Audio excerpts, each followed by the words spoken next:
శ్రీగురుభ్యో నమ. శ్రీ మహాగణాధిపతి నమ. శ్రీ సరస్వతి నమ. భక్తులారా, భాగవత పురాణం చెప్పుకున్నాం యథాతథంగా. ఇందులో భాగంగా నిన్నటి వరకు మనం 4 స్కందాలు పూర్తి చేసాం. 5వ స్కందాన్ని 25 భాగాలుగా చెప్పుకున్నాం. ఈ రోజున 26వ భాగం చెప్పుకున్నాం. చెప్పుకునే ముందు భాగవతాన్ని రాసిన వ్యాస భగవాన్ని ప్రార్థన చేసుకుందాం. వ్యాసాయ విష్ణు రూపాయ వ్యాస రూపాయ విష్ణవే నమో వై బ్రహ్మణికి వాసిష్ఠాయ నమో నమ. సమర్థ గురు సాయినాథ్ మహారాజ్ की जय.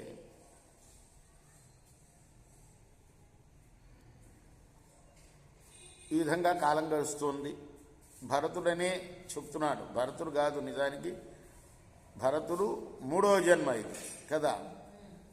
ముందు భరతుడు, ఆ తర్వాత మళ్ళీ లేడిగా పుట్టాడు. మళ్ళీ లేడిగా పుట్టిన తర్వాత మళ్ళీ ప్రాణాలు విడిచాడు.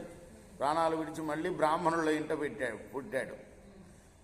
పుట్టాడు కానీ జడులాగానే పుట్టిన దగ్గర నుంచి గడుపుతున్నాడు.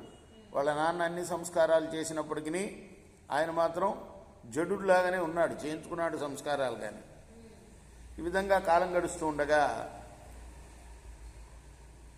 ఈ అన్నదమ్ములు ఉన్నారు కదా, వీళ్ళు భరతుణ్ణి కాపలా కోసం, అంటే మామూలుగా కాపలాదారుడు ఉంటారు కదా పొలాలకి, ఆ డ్యూటీ వేశారట ఈ భరతుడికి. ఆ కాపలా కాస్తున్న పొలానికి దగ్గరలో ఒక నగరం ఉంది.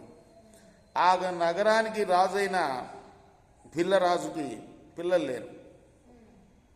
అంచేత ఆయన సంతాన కాంక్ష గలవాడై కాళికాదేవికి బలి ఇవ్వటానికి, నరబలి ఇస్తే పుడతారు సంతానం అని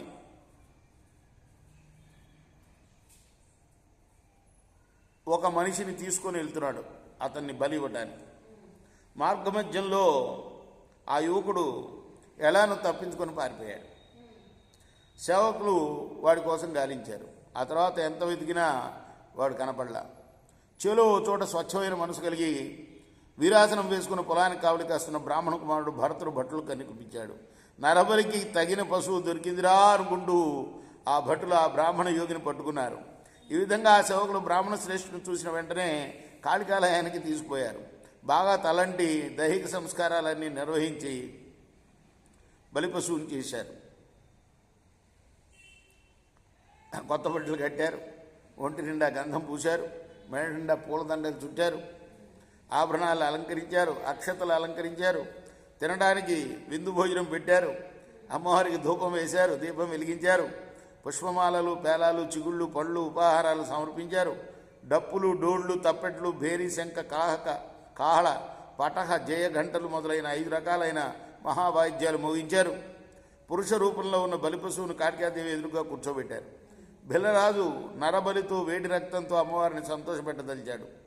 కాళికా మంత్రంతో పవిత్రమైనదైన ఉభయంకరమైన కత్తి పట్టుకొని తమ కోరిక నెరవేరడం కోసం భరతుణ్ణి నరికి బలిపటానికి కత్తిని అభిమంత్రించి పైకెత్తి సిద్ధమయ్యారు.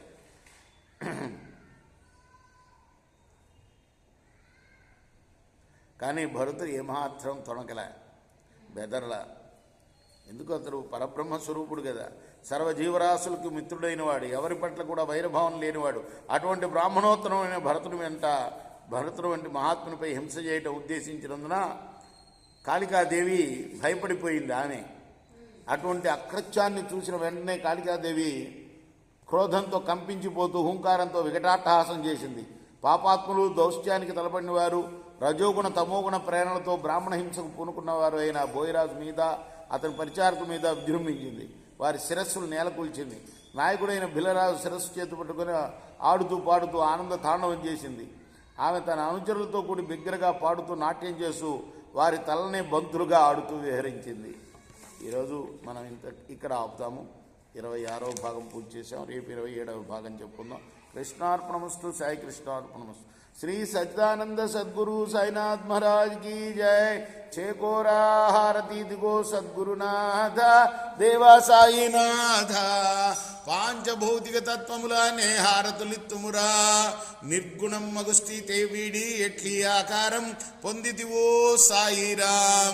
సర్వము నిండిన నీవే ఇంకను ఉంటివి తల్లివలే, రజోతమో సత్వము నుండి మాయటి జనించే బాబా మాయటి జనించే, ఆ మాయ నుండి వేరే మాయ ఏ తీరుగా వచ్చే. సప్త సాగరాలు నీకు క్రీడారంగములు బాబా క్రీడారంగములు, నీ లీలా తల విస్తారణకే విశ్వము సృష్ట్యాయే బ్రహ్మాండముల రచనము మాకు ఎలా